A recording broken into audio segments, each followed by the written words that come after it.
and welcome everybody to this week's Maternity Midwifery Hour. And this is Series 17 and Session 8. And my name's Sue MacDonald, and I'm the curator for the Maternity and Midwifery Hours and the Maternity and Midwifery Festivals. And it's my pleasure to be chairing the session this evening, which is going to be very exciting. And I know it is, and very interesting because it's full of lots of information. And we're joined by Professor David Churchill. And just because we do always do this to our speakers, we always invite them to share a moment of the week. So welcome, David. You Hello. have a wonderful moment of the week. Oh, thank you for inviting me, Sue.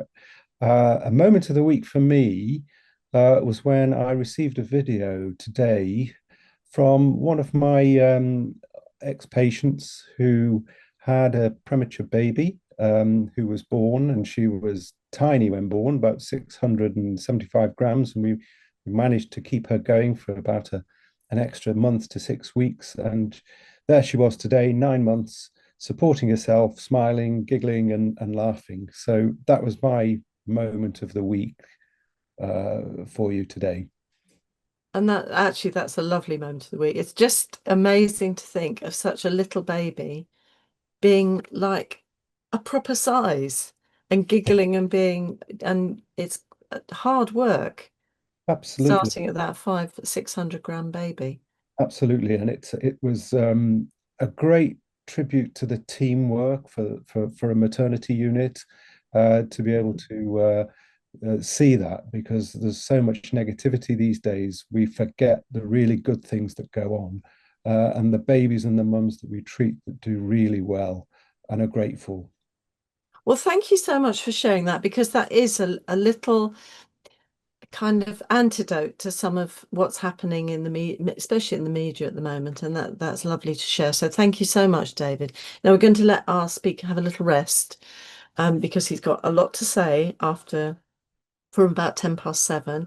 And I just want to say a big welcome to new people this evening, because I know we've got new people who have dialed in, as well as our old friends with us this evening. And I always need to say this, where we came from, the Maternity and Midwifery Hour, because we were born at the beginning of the COVID first lockdown in England in 2020. And I kind of think, gosh, that's 5 years ago, and it seems forever sometimes. And then something will happen, and you think it wasn't that long ago. Now, have we learned anything? I'm not sure. Maybe we have. I hope so. But what we did learn is that midwives, maternity care support workers, student midwives, and loads of people within the maternity services really were not able to go to, well, nobody couldn't go to study days, couldn't go to conferences or festivals. And therefore, we felt we needed something, even a little something like an hour a week with some content and some professional development opportunities and linking midwives and student midwives and everyone else working in the maternity unit, because we have had the whole multidisciplinary team who can make it in every now and then. So we started this and we've carried on. And obviously, initially, we were looking a lot at COVID-19 because we didn't know very much about it at that time. But we also were looking at what we were doing within the service to make sure women and babies were cared for and as safely as possible. And also within education to make sure student midwives were catered for at that time. So it was a very busy time. And I have to say, when I think back, there were some incredibly creative and clever things that were done in order to make sure the care was continuing well. And that was fantastic. We should celebrate that also. Now, the other thing I always need to remember everything we do on the Maternity Midwifery Forum, we record. And that means if you should have a power cut this evening, don't panic because you can catch up later, because this is all recorded and will be accessible after tonight. And that makes sure that you're going to learn some things as you do every single week. Some of it you'll learn quickly, some of it is you might have to think about a bit, and you might want to replay the hour again. And that's good because you can replay it with your colleagues, with your fellow students, whatever, because that will help cement the learning that you're going to make this evening, and also share the information out. And we love to share the maternity and midwifery hours. So please do, when you get your link, either Friday morning or next Wednesday with the newsletter. Also, I'm going to say this is very good if I mean, all of these productions and recordings are kept by Matflix, and you'll see in the resources list a link to Matflix. So if you are part of one of the institutions who has a subscription, very easy. You can just go in and look for what you're wanting. You can have your own personal subscription. It's not very expensive. It's a little bit addictive, I have to tell you, because if you go in there looking for something, say for your revalidation, or if you're doing a project at work, or you're doing an assignment for university, and you want to update on a particular area, fantastic resource. Because I find listening to someone talking about a project or a piece of research makes it really come alive. It's much easier to digest and make sense of sometimes than reading, because we're all busy and we're trying to juggle about a million things. So have a look at the Matflix. But the health warning is once you start digging around and having a look at things, you can spend quite a bit of time and energy, and it's nice, but just be aware that it might take some time as well. Now, in terms of the news, I found it quite interesting. There's a report from Mumsnet showing that some women were seeking better units. You know, all these ways we're having almost like grading for the best units to go to, which is all very well. But if you're not one of the best units, you might still be doing very good care and providing very good care and have fantastic practitioners. But some people are looking for the best unit, and having difficulty because obviously if everybody wants to go to the best unit, there's not really necessarily room for them. So that was quite interesting. And you can find that through on, I think it was in the Observer. I've put the link into the resources. The other thing is there's a survey from the Royal College of Midwives for newly qualified midwives, and they're looking at how easy it is to get jobs, because you remember the last few months it has been quite difficult for students in getting jobs because there haven't been jobs, even though we need lots of midwives. Mad, I know. The other thing I want to say is congratulations to Laura Godfrey Isaacs and Lily Williams, who've well, they're just about to publish tomorrow a graphic guide to pregnancy and birth. Really unique. It's really interesting. And you can see, you can get sort of edited highlights of it. It's got lots of inclusive images and it's very accessible. Lots and lots of pictures, and really helpful for some mums and also some midwives to use to sort of point mums to. So quite good for dipping into. And also I've also put on the resource list the report about not just an option, and I know I mentioned it a couple of weeks ago, interpreting as an essential component of safe maternity and neonatal care, that one. It's not that big a report, but it's really important. And it's been supported by Sands and Tommy's policy unit. And it's basically, it's not a luxury.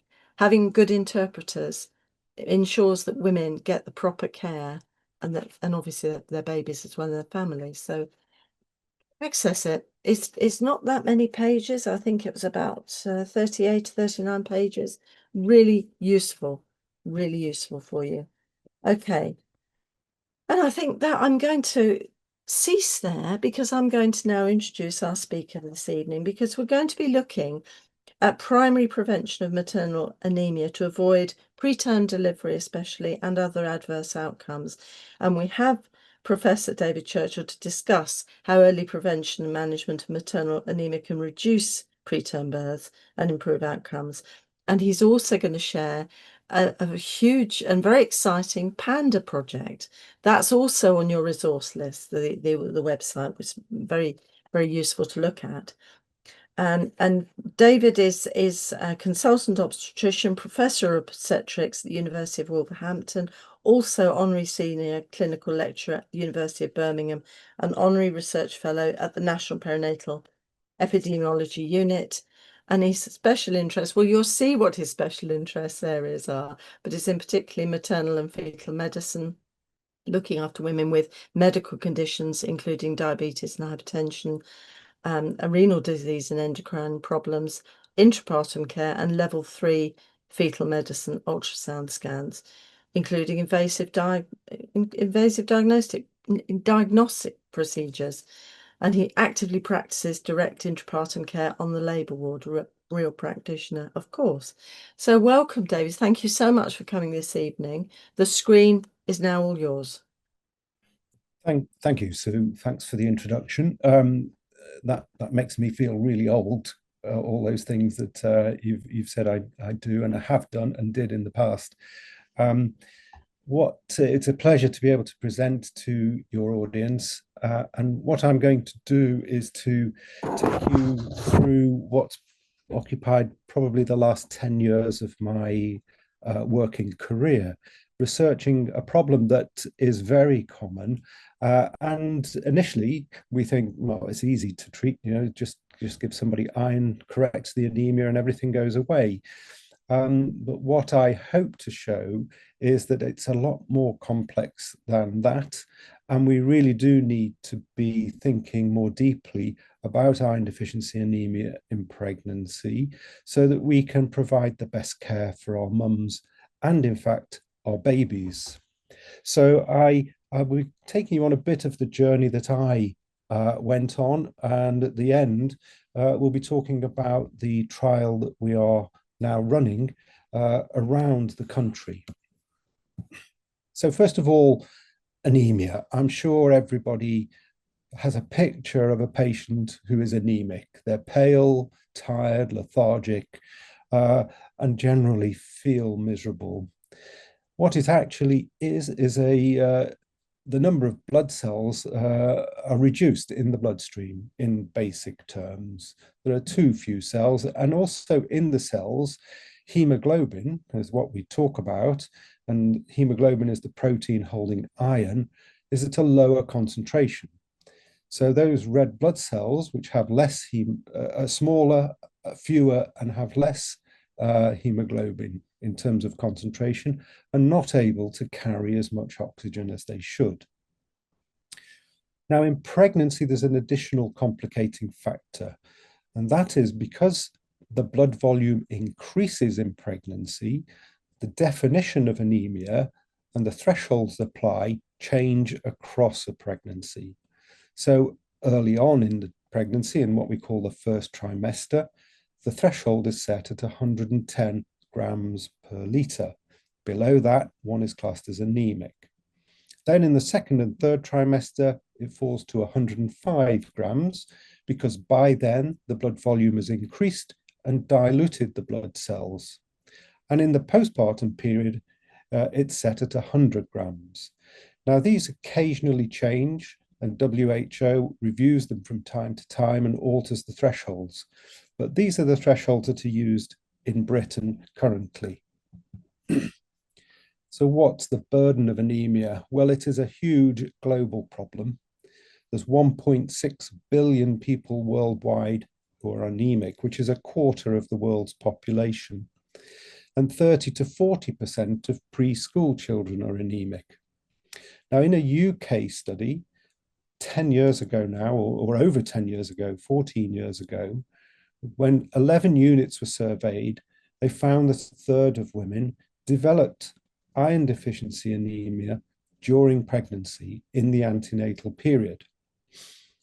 In 2020, we used the NHS Blood and Transplant Services audit facilities and audited again around the UK to see what the prevalence was, to see if it had been reduced. And unfortunately, what we found, it hadn't. Still, about a third of women become pregnancy. And in the postpartum period, we found that 21% of the whole cohort were anemic. Now, we weren't able to get all the women tested, and of those who were tested, it was at 40%. So there is probably a much higher level of anemia after a woman has given birth.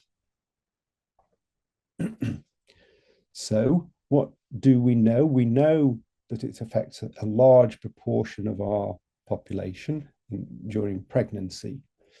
It is most commonly, but not uniquely, due to a deficiency in iron, and we know that it is treatable and preventable.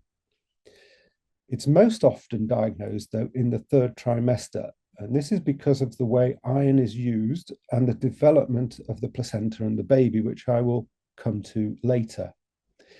The diagnosis is complicated, not least because of the problems of hemodilution, but also because the diagnosis is not mapped accurately against outcomes. So the causes of anemia, as I've mentioned, iron deficiency is the primary cause, but there are others. So folate deficiency and vitamin B12 deficiency also cause anemia, but they are different types of anemia. The cells in those two types of anemia are larger, although they are fewer, and they have a different pattern. They are much less common than iron deficiency. There are also other groups of women who have special conditions like sickle cell disease and thalassemia, or infectious diseases, which is obviously mainly occurs in developing parts of the world, like where they get malaria and parasitic infections, and they have much more chronic problems with anemia. And they are not readily amenable to simple solutions like iron tablets. For example, sickle cell disease often requires blood transfusions, and infectious diseases, obviously, again, as I mentioned, in the developing world, whilst they can be cleared, they often recur. So back to our own population, what problems does anemia cause? Well, most women, I'm sure those of you who have and care for women in the antenatal period, know that when they are anemic, they start to complain of lethargy and dizziness and fatigue. And they also talk of brain fog, which is an altered cognitive ability. More seriously, though, they suffer when at time of birth from postpartum hemorrhage. Now, this is not just because there are fewer red blood cells, and if they bleed, they do run into problems more quickly, which is true, but it's also because anemia itself affects the coagulation pathway. So if you are an anemic, when you will bleed more, and you will have a bigger effect because you have less blood volume to cope with the bleed that's occurred. We also know that women suffer more from infections, and sepsis is much more likely in somebody who is anemic. And finally, when we look into the postnatal period, there is good evidence that anemia, or an iron deficiency anemia, causes postnatal depression. We know that a deficiency of iron will alter the neurotransmitters in the brain, and as such, predisposes people to depression, and in the case of pregnant women, postnatal depression. And finally, there are also it impacts on breastfeeding, which is reduced. For the baby itself, it can affect the growth, and we know that overall, babies of women who are anemic have low birth weight. They can be born prematurely. They can be affected by the PPHs that the mums have. And overall, the levels of mortality in women who have anemia are higher. And I will come on to show you some of the work and the results that we have found earlier in our 10-year journey. And finally, what's less well known, but evidence is now emerging, is that the infants of women who have had anemia in pregnancy also have delayed development. Now, this is because that in the first 6 months of life, if they are being breastfed, they are getting very little iron. And so the babies and children rely upon the iron that's transferred during pregnancy. So just a little bit first about iron, what it is and why it's important. So we know it goes to the formation of hemoglobin and carries the oxygen within the red blood cells. But it also has two other very important functions. The first is energy production in the mitochondria, which are the power stations of all our cells. And iron is required in the process that goes to create the fuel energy in terms of what we call ATP.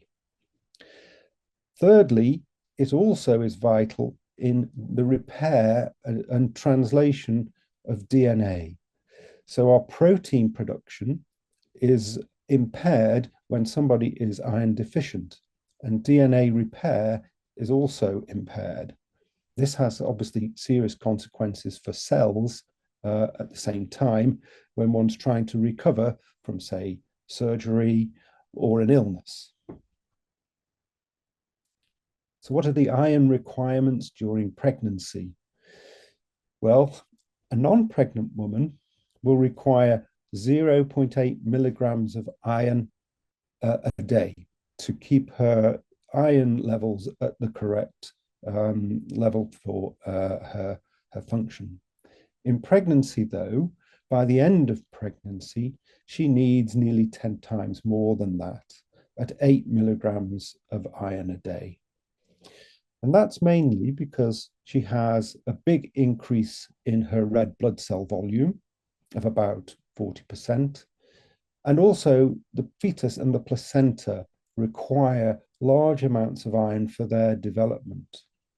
So in the third trimester and the late second trimester, the requirement for iron is extremely large and so needs to be delivered. Where is iron in the body, though? Well, it's stored in two forms. The main form is in ferritin, and the other is in hemosiderin. Now, the iron is stored in the liver and within cells. But the problem with ferritin, and we all talk and measure ferritin, is it can be influenced by several factors, and those are three there. But the big one is it is influenced by pregnancy itself, because pregnancy is a mildly inflammatory state, particularly in the early stages. So the evidence for the normal ranges of ferritin in pregnancy are poor, and this is why we rely on hemoglobin to diagnose iron deficiency anemia. Now, having said that, the guidelines do use ferritin, but the evidence for which they set the thresholds isn't good. And so we need to bear that in mind when we talk about treatment and prevention. Now, the big thing is, what do our women think about taking iron? Actually, they are a bit confused about it. They are open to social influences and are very much take the advice from anywhere they can about what to do and when to take the iron. The consequences of taking the iron are there. They can sometimes get side effects. So they try to use their diet to increase the iron intake without taking medication. The sources of information can be conflicting, and so that leads to them being confused. They also talk to us when we surveyed them about the medical language that was used. So it was conflicting and sometimes information that they couldn't understand. We also talked to women who weren't taking iron and found out what they thought. They were relying heavily upon the diet and supplements that they were taking. And most of our pregnant ladies now take multivitamins with iron in. They found that it was difficult. They thought it was going to be difficult to take tablets and to arrange it around their life. And finally, their understanding of anemia was actually poor. They knew it was a problem, but it didn't think it was a life-threatening issue or had long-term consequences. So there is a lot of information out there that confuses people, and we do need to be more consistent in what we say. So can we increase the iron in our diets and avoid anemia? Well, in pregnancy, the answer is no, unfortunately. We can deliver more by improving our diet. So broccoli, meat if you're not a vegetarian, and various other things will improve the amount of iron delivered, but it will never meet the requirements in the third trimester of a pregnancy.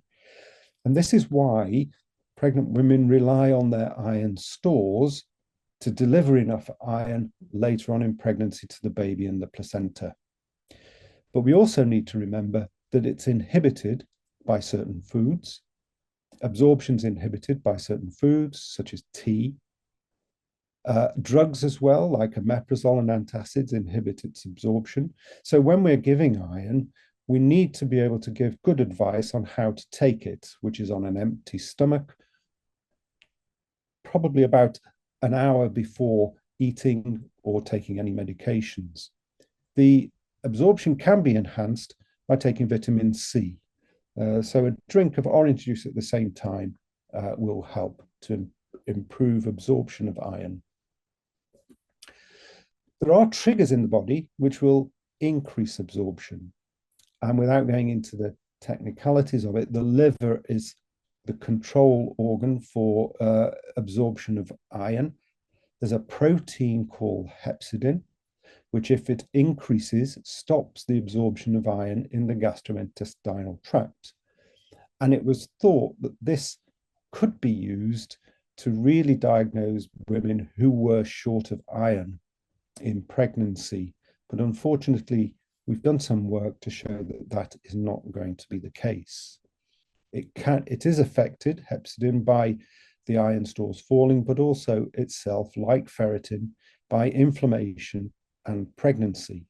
Now, it is lowered and suppressed in pregnancy because obviously a pregnant woman needs more iron and needs to absorb more. So there's some physiological mechanism that goes on in a normal pregnancy to increase absorption, and it prevents hepcidin from interfering with that.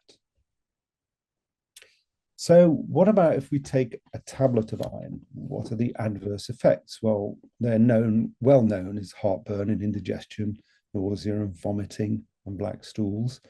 Rarely there is anaphylaxis, but what people tend not to know is that there may be an increase in the risk of infections. It may alter the gut microbiome, which is the bacterial content, and it may cause preeclampsia. But the evidence for all of those is not good. It's poor. But as you will see later on in this talk, we are going to monitor that in our trial to see if there is any signal that it may cause problems like that. So I'm going to move a bit into the sciencey area. And as I mentioned, we've been doing work on this over 10 years. And initially, we believed it was going to be easy to sort this problem out, just to get the treatment right. But what we found out is that's not the case. It's much more complex than we thought. So I'm warning, this is a bit of a warning, I'm afraid, for the sciencey bit that's coming, but I'll try to make it understandable. Our first piece of work was done when we looked at 2 years' worth of babies that were born in Wolverhampton. And what we found when we looked at the stillbirth rates was that for moderate to severe anemia, the stillbirth rate was 4 times higher than the background rate if you had moderate to severe anemia, which is a hemoglobin of less than 100. The units have changed since this work was done. And when I was first called about this, because we were collaborating with Oxford, and Oxford rang me up and said, "We're sending up the results. What do you think?" And I looked at them and I thought, "I don't believe this." So I forgot about it for a week. And then when I went back and looked again, I decided there is something here.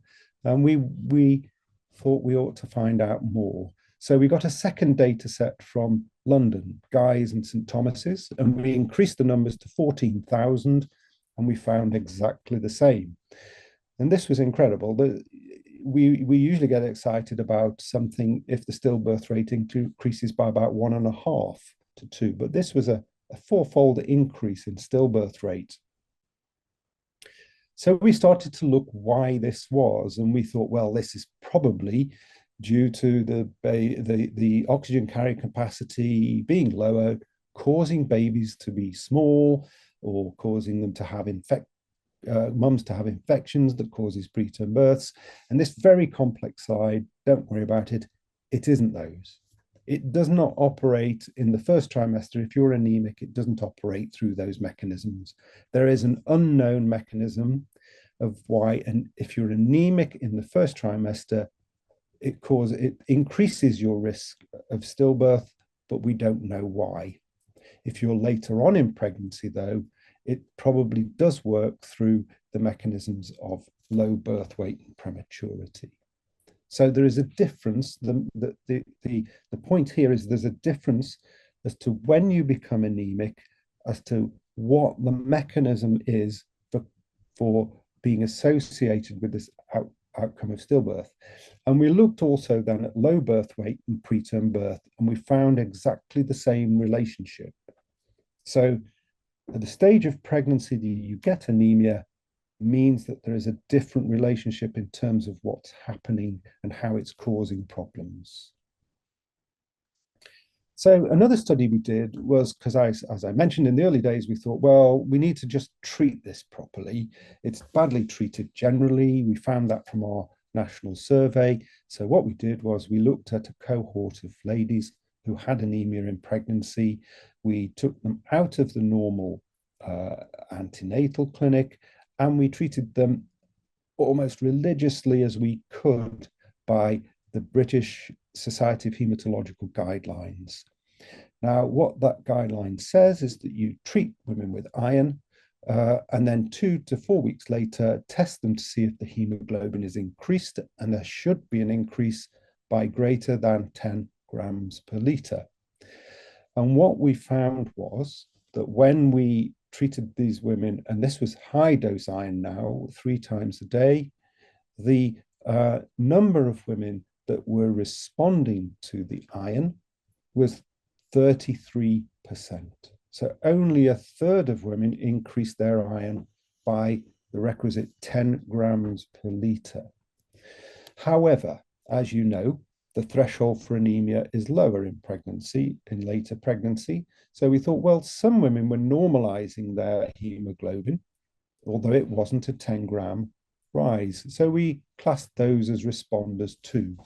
But of those who we classed as responders, the number that responded was roughly around, there you go, 58 or 60%. So we were still finding that a third of women, or between 2/3 and a third of women, were not responding to oral iron during pregnancy. So this was telling us that even by sticking closely to the guidance, we were not able to prevent anemia in all pregnant women. What about side effects? Was it due to side effects? Well, not really. There were no significant differences in the side effects apart from black stools, and which were higher in women who didn't respond. So they were the ones who were not absorbing the iron. Now, these were women who were told how to take the iron, given all the appropriate advice, and so had the best chance of responding. So we were disappointed in treatment. So finally, we started what we call now the PANDA program. And we wanted to see if we could prevent iron deficiency anemia in pregnancy and improve the outcomes across the board in terms of low birth weight, preterm birth, and stillbirths. And our pilot study was to find the correct dose of iron to give to have the potential to do that. And these are the 5 hospitals that were involved in recruiting 300 women into this trial. What we found was, and we tested 3 doses of iron. One was a daily dose, one was alternate days, and one was 3 times a week. And what we found was that they all generally kept the hemoglobin higher, and they all had good levels of keeping above the threshold for anemia. So 95, 91, and 96%. However, when we looked at it more closely, it was the daily dose that was delivering the most iron. Because what we found, now I'm missing slide, is that when we looked at the number of tablets taken, the daily dose was 5 tablets a week on average, whereas the others fell down to 3 and 2. Now, why is that important? Well, if we wanted to see a clinical effect, we need to know that the iron is being absorbed and is being used. And we have laboratory data now that shows that alternate day iron and 3 times a week iron does not deliver the appropriate levels of iron into the body. The women react and they show changes that mean the body is requesting more iron. So an international panel actually looked at this data and said, you need to use the daily dose in your big trial. And this was an international panel that actually had connections to the WHO, who produced the original guidance. Now, we looked at the side effects again. So going back to the side effects of iron, and we found that when you looked at side effects, and we looked at all 4, so this is just to show you the anemia side effect. The nausea, the side effect of nausea. We looked at nausea, indigestion, heartburn, and constipation. And when we looked at between the different regimens for taking iron, there was actually no difference across the first and second trimesters into the third trimester for the pattern of side effects. The women were getting the symptoms before they took iron, and the iron made some of them slightly worse, but the changes were no different. So if you were only taking 3 tablets of iron a week, it was just the same as if you were taking daily iron. Now, we thought about this quite deeply and think that probably what's happening is that ladies are suffering from these symptoms before they ever get to take iron. They probably just assume they're part of a normal pregnancy and put up with them. And when they get iron, they get slightly worse. They tell their midwife, who then says it's down to the iron, quite understandably making that assumption. And so the iron gets a bad reputation and gets stopped. And it may be that that's part of the problem for treatment. The other thing that was happening, because we checked what was going on with the women and how they were going throughout the pregnancy, later on in pregnancy, they were more likely to forget to take the tablets in the alternate and 3 times a week arms rather than the daily arm. So going more specifically to treatment now, we know oral iron works. It will increase the hemoglobin, or it will maintain the hemoglobin. But there are other options, such as intravenous iron and blood transfusion. The intravenous iron is extremely expensive. And over a 10-year period, the use, and I only have Australia data here, has gone from $1 million to $80 million. The current strategy for treatment, as I've said, isn't working. About a third of women are still remaining anemic despite being given the appropriate treatment. And it may be that it's due to side effects, or it may be that they just forget to take the tablets.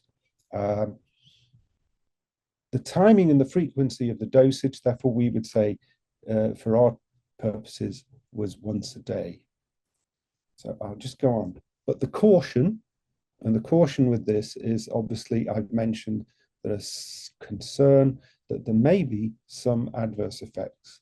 But as I said, I don't want to overplay these because I don't want us to worry any of our pregnant women. We've used iron for decades, and the work that's gone on to produce these theories has been rather poor. So I think I've made a case that prevention is better than cure because of all the problems we have with treatment and iron. I think I've made a case that our pilot data shows that it's a daily dose of iron that we need to test. And it's not just me that says this or us in PANDA. The Americans in their Preventative Services Task Force came out and said the evidence for screening and prevention is poor and there needs to be trials. So hence now the PANDA trial. This is where we are giving, this is a double-blind randomized controlled trial. We're evaluating the clinical and cost effectiveness of a primary prevention strategy for iron deficiency anemia with a single daily dose of oral iron, which is 200 milligrams of ferrous sulfate, which delivers 65 milligrams of elemental iron. Most pregnant women are actually eligible for this, as long as they're not anemic or have one of the very rare conditions that can cause problems with too much iron, or iron itself can affect their diseases, such as ulcerative colitis or Crohn's disease. And we estimate that as a minimum, 70% of women in the first trimester will be eligible to participate. We have matched, obviously, the tablets. It's a double-blind trial, so there's a placebo and a ferrous sulfate tablet. The women don't know what they're getting, neither do we, and the tablets are identical. That's just to say what I've said. The schedule of assessments is very simple. We have made this trial as easy as possible.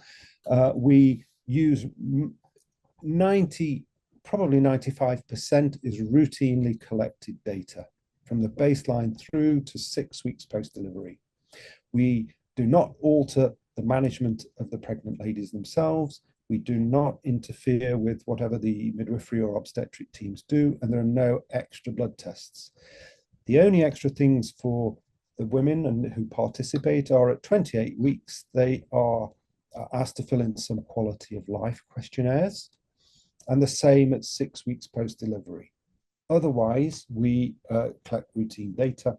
And as I said, we are monitoring whether they get preeclampsia or infections or sepsis, because we have to know absolutely that if this works, and it does reduce preterm birth, low birth weight and stillbirths, and even PPHs and things, we have to know it's absolutely safe before it's recommended to the pregnant population.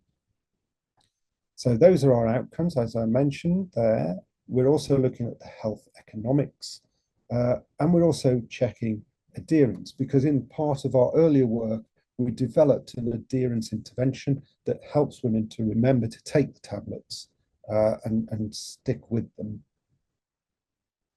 There's a big team involved, and this is just some of the team. You'll know some fairly famous people there, Professor Marion Knight being one. And I really ought to acknowledge them, but more so, I need to acknowledge the participating units, of which some of you may be part. We now have 47 hospitals who've joined, and another 10 are in setup. But most importantly, I want to thank our volunteers. We actually have now, at the end of last week, 1,930 women who joined the trial. We need 11,000, so we are a long way off and have a big mountain to climb. But the pregnant women who are doing this purely voluntarily are really the heroes of the trial. And this is really citizen science in the real sense. And I think we need to pay tribute to them. It also shows what commitment there is from maternity units around the country to finding out a really important an answer to a really important question. And as we mentioned earlier on, with so much negativity around, it's easy to forget the good work that's done. And I recognize that the units that are participating are actually going over and above. And again, I want to say the thank you to them, as well as the participants from all the team in the PANDA. If there are people out there who want to join, we're still open for new sites. And we're please visit the website, which you see there. You'll get more information. We try to make that website reactive. So if you want any of the papers that I mentioned today, they're there in PDF forms that can be downloaded. I'll stop there though and see if there are any questions. And thank you, Sue. Fantastic. Thank you so much. That's really, I'm scribbling away all of these, because some of the facts are quite stunning in a way, aren't they? I mean, the idea that all of the 25% of the world is anemic is, I think, quite a stunning. I mean, you can understand it because there's a Yeah. lot of poverty and hunger about, but it's sort of quite kind of stark in that way. Yes, Um, so now, so those of you out there, if you have some questions, do put them in now. If you're wanting to apply or have your unit part of the project, you have the link to the PANDA project, and that was on the list of resources also. And it's always worth asking if and expressing an interest, even if you may or may not get selected. I don't know what the selection criteria might be, David. we're taking all comers actually. Okay, buddy. It's such a huge number that we need, that Yeah. we don't refuse people. We think it's a collaboration. This is a Yeah. collaboration. It shows the best of maternity units around the NHS, and yeah, we're not rejecting anyone. We're just looking for that.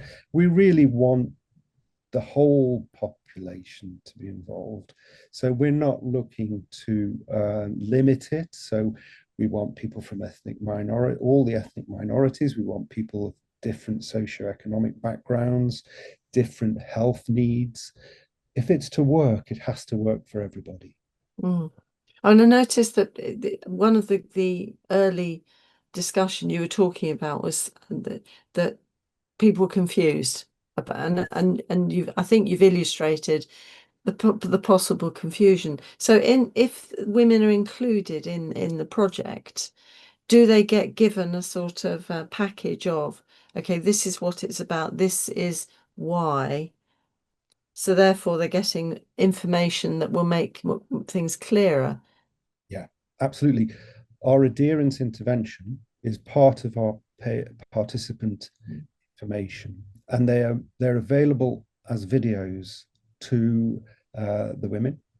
If they want, they see them before they ever consent and agree to participate. And if they want to download them, they too are available on the website. So Mm. they get advice on how to take the iron. They get advice on how to remember to take the iron the best way to manage the situation in taking the iron. A lot of work's gone into that, what is essentially a behavioral intervention to help the women to adhere to the treatment. Mm. Yeah, there's a lot of information there Yeah. for them to use, written, verbal, and as I said, Mm. visual media. Mm. Because I think it's interesting to think of nature not getting it quite right in a way when you're saying diet doesn't work Well, on I its think, own. yeah, it probably did years and years and years ago because we were eating a different diet. Mm. But now we pregnant women rely on having good stores to supply enough iron in the third trimester. So if a woman has pregnancies close together, then the subsequent pregnancies are more likely to be Mm. affected by anemia because she's used up her stores. Mm.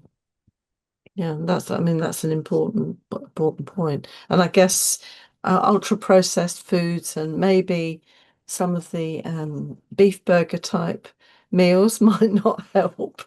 No, I Even mean, meat. yeah, a good diet will help all round for all sorts of reasons, Yeah. and equally for the amount of iron that's delivered as well. Yes. Mm. No, that's fantastic. So now I did have a question because so the pregnancies needing 8 grams. Now I'm sure people have got more questions than I have. And I think the issue about confusion about iron and the tablets and just taking it. I think that was something that stayed with me a little bit. And the sort of there's going to be a whole group of women who don't actually like taking tablets No, or think absolutely. it's it's not very Mm. oh, it's not good for you because and then every now and then you will get something in the media about you shouldn't take this, you shouldn't take that. And do you find that's an issue in the We do project? get that as a problem, yes. Mm, But what we explain is that this is similar to folic acid, which mm, is now widely yeah, of accepted course. because it prevent obviously what that does. We're trying to do the same with iron. Mm, It's probably more difficult because you do get some problems with side effects, mm, but the potential for benefit is huge. mm, Even a small percentage reduction in our outcomes will mean large numbers of women would benefit from this. mm, The confusion, you're exactly, it's right because people are told things like, well, if you get a bit of heartburn, take it with some food, well, mm, or a cup of tea, which will prevent it being absorbed. We even found in the early days, pharmacists, the drug information sheets were saying to take it with food, mm, which actually limits the absorption.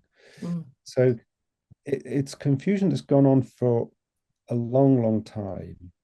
And mainly because I think it's such a common condition, nobody's been really interested in it. It's not mm, been very, it's not been up in the media as a really serious problem that causes all these mm, adverse outcomes, and nobody's bothered to look. It's mm, been staring us in the face, but we just ignore it.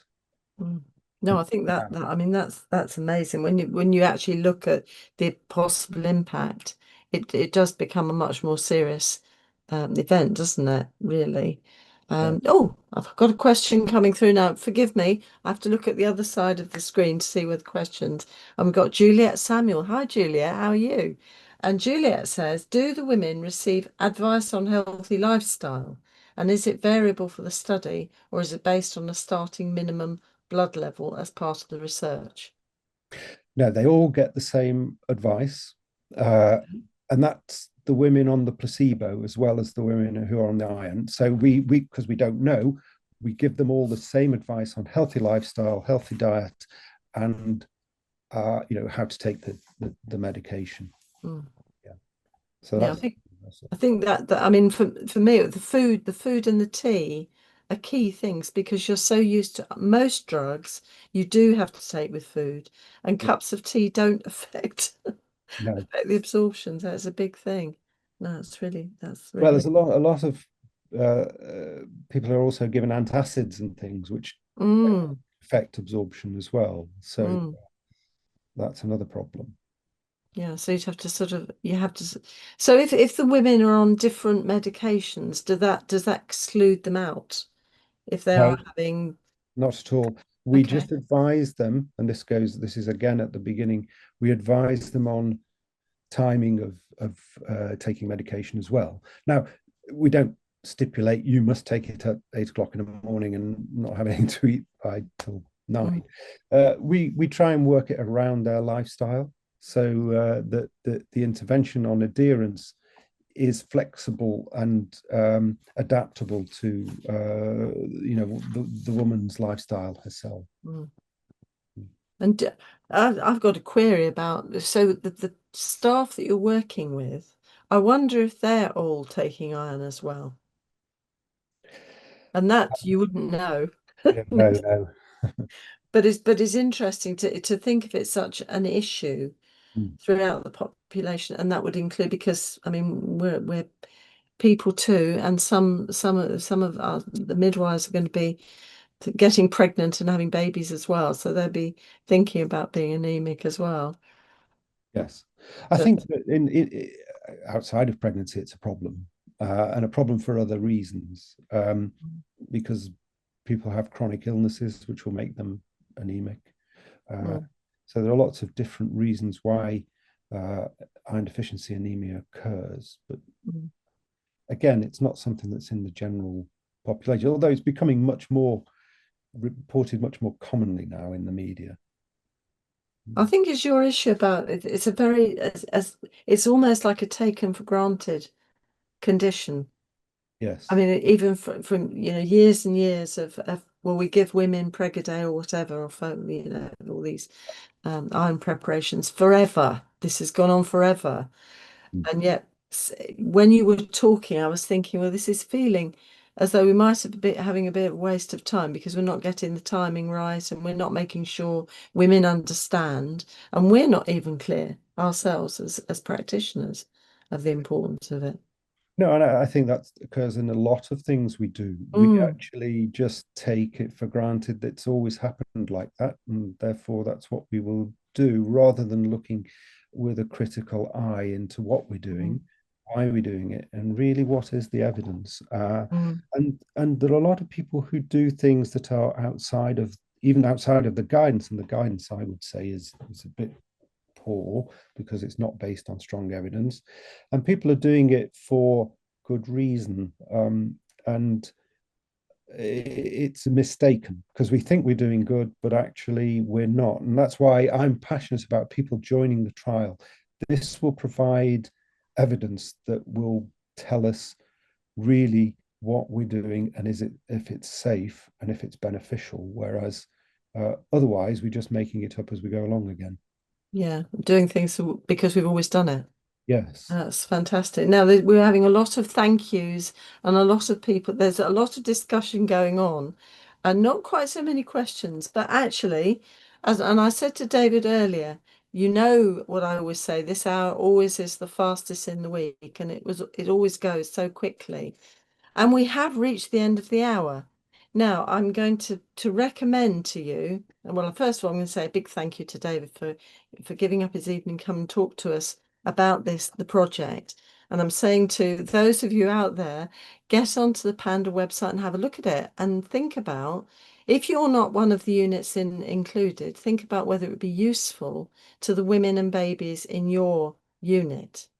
And I just love the citizen science idea because getting women involved, getting you involved, make sure that you understand better and really a part of it. And we do need to move away from just doing the way things we've always done and getting our evidence base so good and strong.